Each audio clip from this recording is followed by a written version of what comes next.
तो हम लोग क्या करने वाले हैं? पेपर डिस्कशन करने वाले हैं। हाँ ठीक, चलिए पेपर डिस्कशन करने जा रहे हैं बायोलॉजी यानी जीव विज्ञान का थ्योरी का टर्म फर्स्ट का। चलिए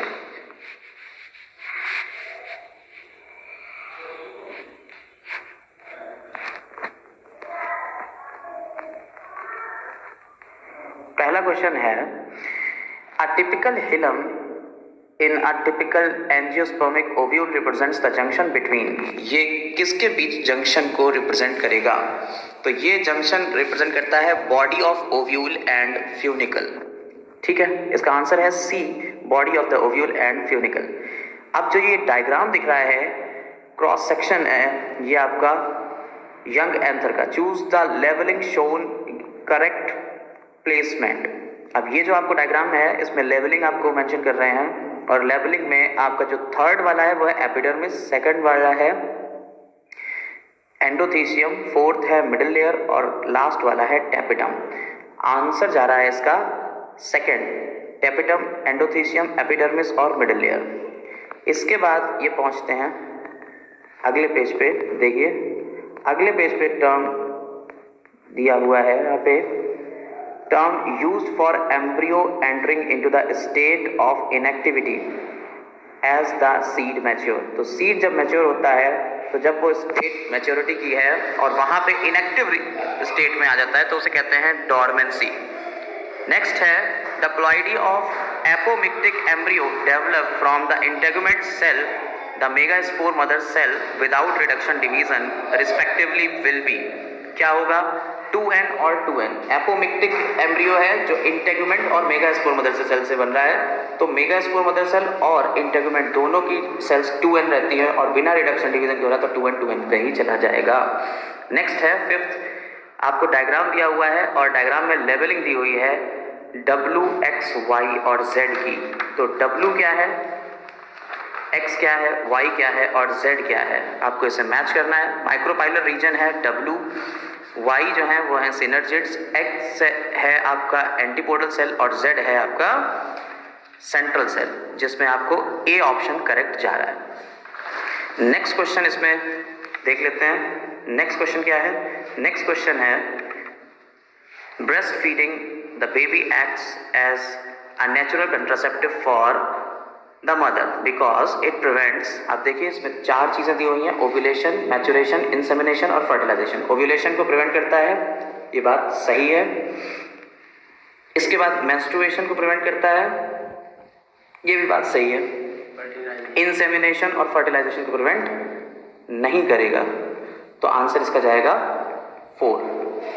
ठीक है, नेक्स्ट क्वेश्चन है, फिगर दी हुई है आपको, उसमें एम्ब्रियो दिख रहे हैं आपको, फर्टिलाइजेशन से लेके और एम्ब्रियो तक की पूरी फिगर दी हुई है, ब्लास्टोसिस तक की। अब आपको उसे मैच करना है करेक्ट, Y, Z, X और W को मैच करना है, जिसमें Y जो है वो है ब्लास्टोसिस्ट, Z जो है वो आपका जो फर्टिलाइजेशन है वो हो रहा है, ठीक है, और X जो है वो क्लीवेज और W क्या है, मोरुला स्टेज है, जिसमें आंसर जा रहा है करेक्ट 3rd। इसके बाद 8th क्वेश्चन है, during human embryonic development external genital organs are developed. ये एनसीईआरटी की टोटल लाइन है, पूरी की पूरी एनसीईआरटी लाइन है और इसका आंसर है 12th वीक ऑफ प्रेगनेंसी। इसके बाद 9th क्वेश्चन है, accessory ducts in human male reproductive system consist of. अब देखिए इसमें एक ट्रिकी क्वेश्चन है, इसमें जहाँ जहाँ भी 3 ऑप्शन ऊपर के हैं उन सब में ग्लैंड साथ में लगी हुई है। जैसे आपको पहले ऑप्शन में, ऑप्शन नंबर ए में मिल रहा है प्रोस्टेट, दूसरा में मिला है सेमाइनल वेसिकल और तीसरा मिला है बल्बो यूरेथ्रल। ये तीनों की तीनों ग्लैंड होती हैं, तो ये तीनों ग्लैंड हैं तो डक्ट्स का तो सवाल ही नहीं उठता। अब आते हैं चौथे ऑप्शन पे, रीटी टेस्टिस, एपिडिडाइमस और वास डिफरेंस, यही डक्ट्स हैं और उसने यही पूछा है कि कौन सी डक्ट्स हैं मेल रिप्रोडक्टिव सिस्टम की, तो आंसर जाएगा D. Next page, next question आ जाते हैं। एक डायग्राम दिया हुआ है आपको, ये भी एनसीईआरटी का डायग्राम है और एनसीईआरटी का डायग्राम यहाँ पे क्लिस्टोगैमस और चास्मोगैमस के बारे में बताया गया था, आपको क्लासेस में बताया जा चुका है ये सब। और इसमें जो करेक्ट ऑप्शन जा रहा है वो एक्स जो है वो आपका चास्मोगैमस है, जिसमें सेल्फ और क्रॉस दोनों फर्टिलाइजेशन हो सकते हैं, और वाई जो है वो क्लिस्टोगैमस फ्लावर है, ये जमीन के अंदर मिलते हैं क्लिस्टोगैमस फ्लावर, और ये ऑप्शन सी करेक्ट जा रहा है। नेक्स्ट है an undifferentiated sheath covered the root cap of monocotyledonous embryo. देखिए मोनोकॉटिलेडोनस एम्ब्रियो जो होता है उसमें कोलियोप्टाइल जो होती है और कोलियोराइजा, ये शीथ हैं जो कवर होती हैं। एक तो आपकी प्लिम्यूल को कवर करती है कोलियोप्टाइल, और कोलियोराइजा रूट को कवर करती है। तो रूट कैप को कवर करने वाली कौन हुई? कोलियोराइजा, जिसका आंसर जाता है बी। इसके बाद आते हैं the cause of down syndrome. Extra chromosome होता है, 21 ट्राइसोमी की बात होती है यहाँ पे। तो डाउन सिंड्रोम का आंसर आएगा extra copy of X chromosome, sex chromosome. Extra copy of 21 trisomy है। 21 ट्राइसोमी क्या होती है? ऑटोसोम्स होती हैं। Extra copy of autosomes. Next question 21 trisomy है Down syndrome. Next question Which of the following features show the mechanism of sex determination? अब भैया आपको हनी बी के बारे में पता है। हनी बी में पार्थेनोजेनेसिस होती है और पार्थेनोजेनेसिस में मेल बनता है विदाउट फर्टिलाइजेशन। और यहाँ पे 3 पॉइंट दिए हुए हैं। An offspring formed from the union of a sperm and egg develops as a male. यानी कि कह रहे हैं मेल फीमेल का गैमेट जब मिलेंगे तब मेल बनेगा, जो कि बिल्कुल गलत है। Male have half number of chromosomes then that of female, ये बिल्कुल सही बात है। Female are diploid having 32 chromosomes, सही है। Male have father and can produce sons, गलत है। तो आंसर जाएगा सेकंड और थर्ड, और इसमें आंसर कौन सा है? सेकंड ऑप्शन, जो सेकंड और third both are correct, second and third. Next है select the pair that is incorrect. इसमें आपको इनकरेक्ट देखना है, क्वेश्चन को सही समझिएगा, इनकरेक्ट देखना है, करेक्ट वाला नहीं। Sickle cell anaemia, haemophilia, colour blindness और थैलेसीमिया के बारे में दिया है, जिसमें सिकल सेल एनीमिया ऑटोसोमल है, रिसेसिव ट्रेट होता है, बिल्कुल सही बात है। Colour blindness sex linked recessive trait है, बिल्कुल सही बात है। Thalassaemia autosomal linked recessive trait है, बिल्कुल सही बात है। जबकि हीमोफीलिया सेक्स लिंक्ड होता है, जबकि यहाँ लिखा हुआ है autosomal linked recessive trait, B option गलत है। अगला एग्जाम्पल है an example of human trait there where a single gene can exhibit multiple phenotypic expression. एक सिंगल जीन मल्टीपल एक्सप्रेशन देता है, यानी कि प्लियोट्रॉपी की कंडीशन हो रही है, प्लियोट्रॉपी की कंडीशन हो रही है। और इसमें ऑप्शन ए जा रहा है फिनाइल कीटोन्यूरिया, ठीक है। इसमें फिनाइल एलानिन टायरोसिन में कन्वर्ट हो रहा है, और यहीं पे ही ये आपके मेंटल डिसऑर्डर्स भी दे रहा है, कन्वर्ट नहीं हो पाता है फिनाइल एलानिन टायरोसिन में। इसके बाद लाइफ साइकिल की बात करें अगर ड्रोसोफिला मेलानोगास्टर की, तो आपको पता है कि ये 14 दिन में अपना लाइफ साइकिल कंप्लीट कर लेता है, 2 वीक का इसका लाइफ साइकिल होता है। How many types of gamete would be developed by an organism with genotype capital A small a, capital B capital C small c, capital D. आपको हमने बताया हुआ है, फॉर्मूला होता है 2 to the power n, where n is number of heterozygosity. और यहाँ heterozygosity आपको मिल रही है 2, कैपिटल ए स्मॉल ए और कैपिटल सी स्मॉल सी। तो 2 to the power 2 आ जाएगा, यहाँ पे आंसर आएगा 4। Given below are the observations drawn in HGP human genome project. और ये बड़ा ही ट्रिकी क्वेश्चन था, टू द पॉइंट। आपको अगर एनसीईआरटी की लाइंस नहीं रटी हुई हैं तो ये नहीं आ पाएगा। इसमें human genome consist of 3164.7 billion base pairs, जबकि वहाँ बेसेस है। इसके बाद अगर बात करी जाए, ये तो गलत हो गया। Average gene consist of 3000 bases, ये बात सही है। Less than 2% of genome codes for protein, ये भी बात सही है। और क्रोमोसोम्स 1 हैज जीन्स, क्रोमोसोम 1 के ऊपर जीन होते हैं 2, 9, 6, 8, जबकि यहाँ लिखा हुआ है 2, 6, 9, 8, जो कि गलत है। तो इसके हिसाब से आंसर जाएगा सेकंड थर्ड बोथ, जो कि बी ऑप्शन मैच करा रहा है। नेक्स्ट क्वेश्चन है फॉस्फोईस्टर लिंकेज। देख लीजिएगा, फॉस्फोईस्टर लिंकेज की जब बात होती है तो ऑप्शन इसमें आपकी एनसीईआरटी की लाइन आपको पकड़ना है। Phosphoester linkage phosphate group and OH of 5' carbon of nucleoside. जब आप एनसीईआरटी की लाइन देखेंगे तो इसमें आपको ऑप्शन बी मिलेगा करेक्ट। तो 19 का ऑप्शन हो गया बी, जो कि करेक्ट है। Switching off and on off lac operon in prokaryote is regulated by. आपको पता है लैक ओपेरॉन, नाम से ही पता चलता है कि लैक्टोज ऑपरेटिंग ओपेरॉन है, तो इसका ऑप्शन है सी, जो कि करेक्ट है। For in vitro DNA replication which one of the following substrates need to be added along with necessary enzymes and DNA template. DNA template और उसके साथ में क्या चीज़ डालना पड़ेगी? तो ऑप्शन आता है 3 जिसमें है डीऑक्सीराइबो न्यूक्लियोटाइड ट्राइफॉस्फेट। ठीक है, इसके बाद आंसर देखते हैं 22 का क्या आएगा। Which one of the following factor will associate transiently मतलब थोड़ी देर के लिए with RNA polymerase to termination के प्रोसेस में प्रोकैरियोट्स में RNA के पॉलीमरेज से कौन जुड़ता है? तो रो फैक्टर है जो टर्मिनेशन के लिए रिस्पॉन्सिबल है। नेक्स्ट है तो रो फैक्टर यानी बी ऑप्शन करेक्ट है। 23 है choose the correct pair of codon representing corresponding amino acid, जिसका आंसर सी फिनाइल एलानिन के लिए यू जाता है।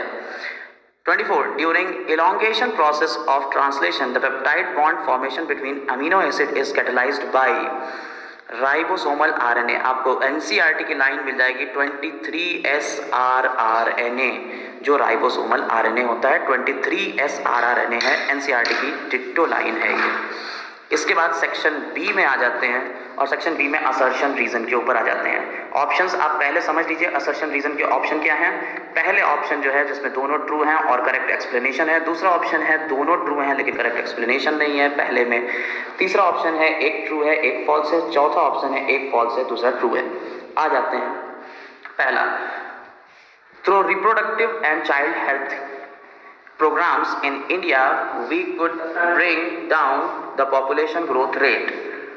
ये है असर्शन, कह रहे हैं कि आरएचसी से हम पॉपुलेशन ग्रोथ रेट को कम कर सकते हैं।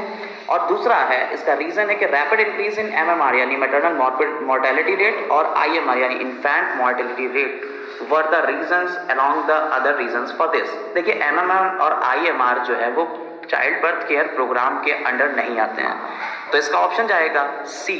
ए तो सही है, असर्शन तो सही है लेकिन रीजन जो है वो करेक्ट एक्सप्लेनेशन नहीं है, ना ही रीजन ये सही है। तीसरी अगला है 26 sterilisation method are generally advised for male female partners as terminal method to prevent any more pregnancies. ये बात सही है और इसका रीजन कह रहे हैं कि these techniques are less effective. भाई ये तो मोर इफेक्टिव थी and have high reversibility rate, ये तो बिल्कुल गलत बात है। तो असर्शन सही है, रीजन गलत है। The inner cell mass of blastocyst gets attached to the endometrium during embryonic development in human.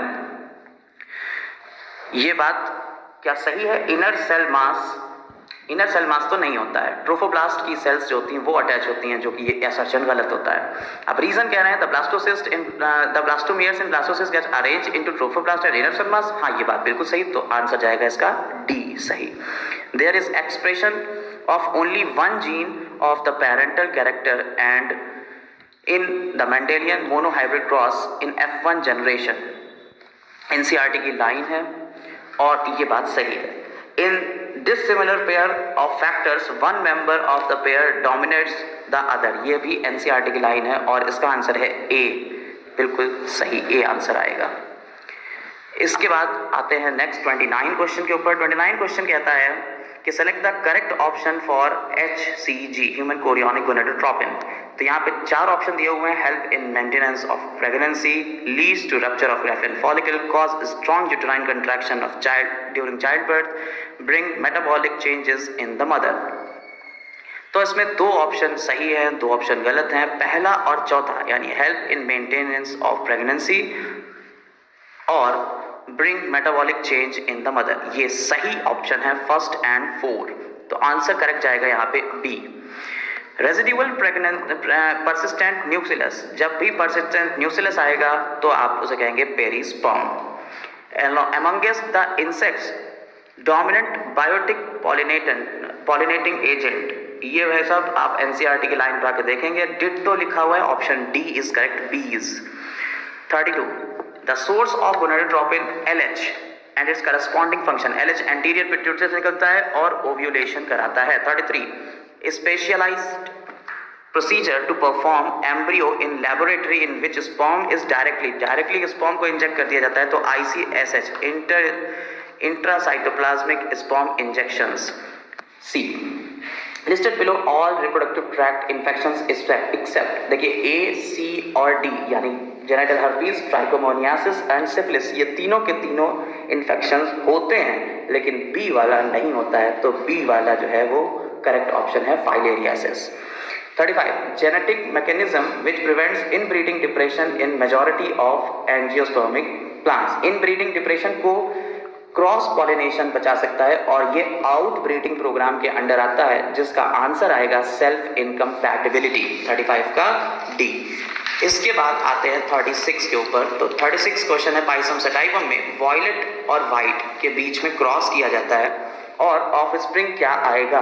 तो ऑफ स्प्रिंग अगर वॉयलेट और वाइट के बीच में आ रहा है, लॉ ऑफ डोमिनेंस फॉलो करेगा, F1 जनरेशन में 100% आपका वॉयलेट मिलेंगे।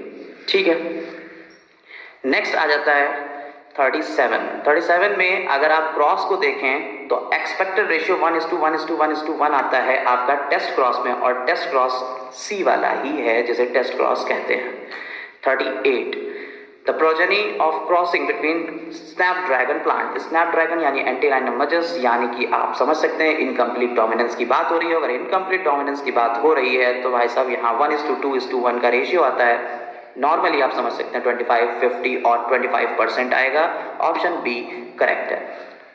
39 अगर आप पेडिग्री को उठा के देखें और ये पेडिग्री एनसीईआरटी से मैच करें तो एनसीईआरटी के लेफ्ट राइट हैंड वाली पेडिग्री यही है। दो पेडिग्री बनी हुई है जिसमें राइट हैंड की एनसीईआरटी की पेडिग्री यही है।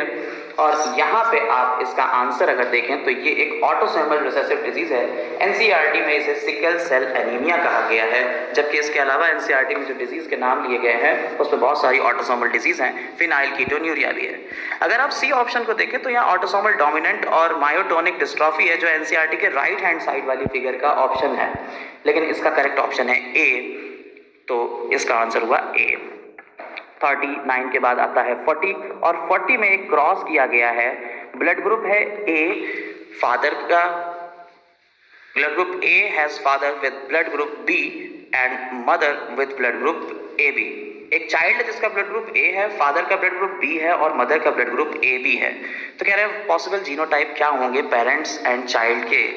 तो भाई साहब आप पेरेंट यानी फादर, मदर और चाइल्ड के अगर जीनोटाइप को देखेंगे तो क्रॉस करने पे पता चलता है कि क्रॉस का आंसर आएगा सी, जो कि करेक्ट आएगा। IBI, IAIB और IAIC। नेक्स्ट है in a dihybrid Mendelian cross garden pea plants heterozygous for violet. देखिए हेटेरोजाइगस वायलेट के लिए यानी कैपिटल V स्मॉल v है और round seed capital R small r है। आर क्रॉस विद होमोजाइगस यानी कि दोनों के दोनों सेम है। वाइट फ्लावर है यानी स्मॉल v है एंड रिंकल्ड है स्मॉल r है। ये एक तरीके का टेस्ट क्रॉस हो रहा है और टेस्ट क्रॉस अभी ऊपर हम लोग रेशियो पढ़ चुके हैं 1:1:1:1 आएगा, तो सी आंसर करेक्ट है। इसके बाद 42 ये क्वेश्चन हमने कई बार आपको लगवाया है। Reason of coding strand. अगर कोडिंग स्ट्रैंड की बात आती है तो कोडिंग स्ट्रैंड का जो रीजन होता है वही सीधा का सीधा आपका RNA का स्ट्रैंड बनता है, बस T की जगह U आ जाता है, तो करेक्ट ऑप्शन जाएगा C। 43 में कह रहे हैं 160 बेस पेयर्स हैं जिसमें 20% एडेनिन, यानी 20% पहले इसका परसेंटेज निकालना पड़ेगा एडेनिन का। उसके बाद जितने एडेनिन होंगे उतने ही थाइमिन आएंगे और फिर उसके बाद जितने ग्वानिन होंगे उतने ही साइटोसिन आएंगे। तो इस तरह से क्वेश्चन को सॉल्व करने पे पता चलेगा कि मोस्ट अप्रोप्रिएट आंसर डी जा रहा है 42। इसके बाद 44 की बात करें तो टेम्पलेट स्ट्रैंड यहाँ पे दिया हुआ है। टेम्पलेट स्ट्रैंड में शुरुआत होती है 3 प्राइम से, जबकि यहाँ क्वेश्चन में 5 प्राइम से शुरुआत कर रहे हैं, इसलिए पीछे से सीक्वेंस देखे जाएंगे जो RNA के सीक्वेंस बनेंगे। तो इस हिसाब से करेक्ट ऑप्शन जाएगा सी। इसके बाद आते हैं आगे, नेक्स्ट है 46 क्वेश्चन और 46 क्वेश्चन में आपको कलर ब्लाइंडनेस के ऊपर एक क्वेश्चन दिया हुआ है। कह रहे हैं कलर ब्लाइंडनेस एक सेक्स लिंक्ड रिसेसिव ट्रेट है और जो आदमी है वो नॉर्मल है जिसकी शादी होती है किसी वुमेन से जो कि कलर ब्लाइंड है। What would be the possibilities of genotype in of the parents son and daughter of this couple. तो यहाँ पे आपको सिर्फ और सिर्फ जीनोटाइप बताना और कुछ भी नहीं बताना। बहुत ही सिंपल क्वेश्चन था जिसका आंसर है डी।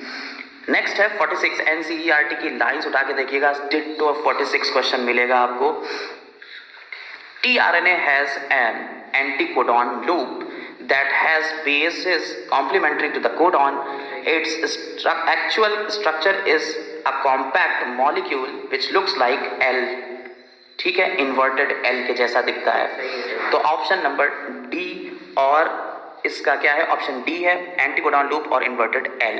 47 क्वेश्चन की बात करें तो which type of RNA is correctly paired with its function. तो आपको पता है कि ट्रांसफर आरएनए ही अमीनो एसिड को अटैच करता है और उसी को लेके जाता है टीआरएनए। इसका आंसर आएगा बी। इसके बाद 48 की बात करी जाए तो कह रहे हैं यहाँ पे आपको मेंडल के पाइसम सटाइवम के कैरेक्टर्स दिख रहे हैं, कौन से गलत होंगे। क्वेश्चन का आंसर इसमें 2 सही है। कौन कौन से गलत हैं इसमें, option number A, flower position पहले एक्सियल आती है फिर टर्मिनल आती है। उसके बाद option number D, pod shape पहले इन्फ्लेटेड आता है फिर कॉन्स्ट्रिक्टेड आता है। 2 सही हैं 2 गलत हैं, ऑप्शन इसमें 2 सही हैं। अब देखते हैं बोर्ड क्या करता है इसमें। फिलहाल यहाँ ऑप्शन 2 सही हैं, first and D both are correct. इसके बाद अगला क्वेश्चन, अगले क्वेश्चन की बात करें तो यहाँ पे आपको एक कहानी दी हुई है और ये कहानी है एक वुमेन की। ये 35 ईयर की वुमेन है और ये 35 की ईयर जो वुमेन है ये शादी कर चुकी है, उसे शादी को 8 साल हो चुके हैं और नॉर्मल रिप्रोडक्टिव साइकिल भी इसका चल रहा है। ये डॉक्टर के पास जाती है, विजिट करती है डॉक्टर के पास क्योंकि इसके कोई बच्चे नहीं हो रहे हैं और डॉक्टर इसको कुछ काम करने को बताता है, कुछ एग्जामिनेशन करने की बात करता है, इन्वेस्टिगेशन करता है। क्या क्या, seminal analysis of husband, follicular study of wife, blood test of for follicular stimulating hormone estimation for both. अब इसके हिसाब से आपको कुछ क्वेश्चंस के आंसर देना है। चलिए answer number first, seminal analysis of husband was done for determining. क्या क्या डिटरमाइन कर रहे हैं, सेमाइनल एनालिसिस से क्या क्या डिटरमाइन होगा, sperm morphology and sperm count बिल्कुल सही है, क्वांटिटी एंड पीएच ऑफ सीमेन बिल्कुल सही है, rate of sperm release into vagina नहीं, ये नहीं हो पाएगा। तो फर्स्ट एंड सेकंड ये दोनों सही हैं, तो ऑप्शन जाएगा इसका बी। 50 है, and ultrasound guided follicular study. देखिए अल्ट्रासाउंड जब करेंगे तो ना हमें उगोनिया का पता चल पाएगा, ना हमें कॉर्पस ल्यूटियम का पता चल पाएगा, ना हमें एट्रियल फॉलिकल्स के बारे में पता चल पाएगा। सिर्फ हम ओवरी के साइज और फिजिकल अपीयरेंस के बारे में पता कर सकते हैं। तो ऑप्शन ए इसका करेक्ट है। 51 क्वेश्चन देख लेते हैं। 51 क्वेश्चन क्या है, the blood test report of wife, blood test report जो है वाइफ की शुड लो FSH वैल्यू। इसमें FSH की वैल्यू कम है, यानी FSH कम बन रहा है। तो FSH कब कम बनता है, जब ओवेरियन फॉलिकल्स कम बनेंगे तभी तो FSH कम होगा। तो आंसर क्या आ जाएगा, ए। इसका करेक्ट आंसर है ए। 52 कह रहे हैं कि मैन में स्पर्म काउंट 20 मिलियन पर ml से कम दिखते हैं। Wife and the wife is diagnosed with blockage of oviduct, यानी फेलोपियन ट्यूब में ब्लॉकेज आ चुका है। तो कपल को क्या दिया जाए, क्या करा जाए, तो जिफ्ट कर सकते हैं, जाइगोट इंट्राफेलोपियन ट्रांसफर, या AI यानी आर्टिफिशियल इंसेमिनेशन कर सकते हैं, या इन विट्रो फर्टिलाइजेशन और ICSH कर सकते हैं। तो इसमें देखिए 2 ऑप्शन करेक्ट हैं, in vitro fertilisation, sorry artificial insemination करेंगे एंड इन विट्रो फर्टिलाइजेशन। ठीक है, ये करेक्ट ऑप्शन जा रहा है। नेक्स्ट 53 में कहते हैं high level of which gonadotropin ovarian hormone in blood sample of wife taken on 20th date, यानी कि इसका ब्लड सैंपल लिया जाता है 20th डेट पे, मेंस्ट्रुअल साइकिल के 20th डेट पे, तो क्या चीज मिलेगी। तो ऑप्शन है इसमें FSH मिलेगा, LH ज्यादा होगा, ल्यूटियल फेज जो बता रहे हैं, ल्यूटियल फेज इंडिकेट कर रहा है, तो क्या चीज होगी ज्यादा, प्रोजेस्टेरॉन। 52 कह रहे हैं in which phase the menstrual cycle is the blood sample for of women taken if on analysis it shows high level of LH and estrogen. तो कौन से फेज में ये लिया गया होगा ब्लड सैंपल, जब इसमें LH और ईस्ट्रोजन का लेवल ज्यादा होगा। तो ओव्यूलेटरी फेज को अगर आप डायग्राम बना हुआ देखें NCERT में, तो ओव्यूलेटरी फेज जो होती है उसमें आपको इसका लेवल हाई मिलता है। इसके बाद कह रहे हैं how many types of gametes can be produced in a diploid organism which is heterozygous for 4 loci. अगर 4 लोकस के ऊपर हेटेरोजाइगस है, तो अभी ऊपर हेटेरोजाइगसिटी का क्वेश्चन लगा चुके हैं 2 to the power n, यानी 2 to the power 4 आएगा, जिसका आंसर है 16। तो यहाँ पे ऑप्शन सी करेक्ट जाएगा। अब आ जाते हैं अगले पे, यहाँ एक फिगर दी हुई है आपको, और फिगर में आपको x के ऊपर अगर आप गौर करें तो x के ऊपर 2 क्रोमोसोम मिल रहे हैं, और डबल क्रोमोसोम x वाले जो मिलते हैं यानी डबल XY, ये कंडीशन आपकी क्लिन-फ्लिंटर सिंड्रोम कहलाती है। और क्लिन-फ्लिंटर सिंड्रोम जो है उसमें गायनेकोमेस्टिया यानी कि ब्रेस्ट का डेवलपमेंट हो जाता है, और ऐसे आदमी होते हैं, मैस्कुलिन डेवलपमेंट, ओवरऑल तो मैस्कुलिन डेवलपमेंट होगा लेकिन गायनेकोमेस्टिया यानी ब्रेस्ट का डेवलपमेंट भी हो जाता है। इस कंडीशन कहते हैं क्लिन-फ्लिंटर सिंड्रोम, तो ऑप्शन सी करेक्ट जाएगा। इसके बाद आते हैं 57, रिकॉम्बिनेंट फ्रीक्वेंसी दी हुई है यहाँ पे XY, YZ, ZW और WX के बीच में, और इसका करेक्ट ऑप्शन अगर आप इनको फ्रीक्वेंसीज को अरेंज करेंगे तो ऑप्शन आएगा बी इज करेक्ट, YWZX। इसके बाद एक न्यूक्लियोसोम का आपको स्ट्रक्चर दिख रहा है, और न्यूक्लियोसोम के स्ट्रक्चर में आपको लेवलिंग दी हुई है, जिसकी करेक्ट लेवलिंग अगर आप NCERT से मैच करते हैं तो डी ऑप्शन करेक्ट जाएगा, जिसमें सेकंड हिस्टोन ऑक्टोमर है, थर्ड DNA है, फर्स्ट आपका H1 है, और बस 3 ही तो है। इसके बाद बात करते हैं, एक यहाँ पे सीक्वेंस दिया हुआ है DNA का स्ट्रक्चर, और करेक्ट ऑप्शन पूछना है कि जिसमें कौन सा होगा। तो अगर आप A वाले में देखें तो ऊपर की तरफ 3 प्राइम पे P दिखा रहे हैं, जबकि वो 5 प्राइम एंड होता है, और नीचे की तरफ 5 प्राइम पे OH दिखा रहे हैं, जबकि ये 3 प्राइम एंड होता है, तो ये गलत हो गया। B वाला करेक्ट है, C और D तो अपने आप पे गलत हो ही जाते हैं, तो B इज करेक्ट ऑप्शन, इसमें B वाला सही है, ठीक है। इसके बाद आते हैं 60 इज द लास्ट क्वेश्चन। कह रहे हैं मॉलिक्यूलर बायोलॉजी में जो प्रपोज किया गया जेनेटिक इन्फॉर्मेशन के फ्लो को, यानी DNA से RNA, RNA से प्रोटीन बनना, ये जेनेटिक की इन्फॉर्मेशन का जो फ्लो है, जिसे हम central dogma of molecular biology भी कहते हैं, रटवाते रहते हैं हम बच्चों को, जिसमें कि किसने दिया था, फ्रांसिस क्रिक ने दिया था, तो क्रिक ने इसको दिया। तो आज के लिए इतना ही, जिसमें हमने आपके 60 के 60 क्वेश्चंस डिस्कस कर लिए हैं। उम्मीद कर रहे हैं आपको इन क्वेश्चंस में कोई परेशानी नहीं होगी। अगर कोई परेशानी हो तो आप कमेंट सेक्शन में लिख के हमसे पूछ सकते हैं। Thank you.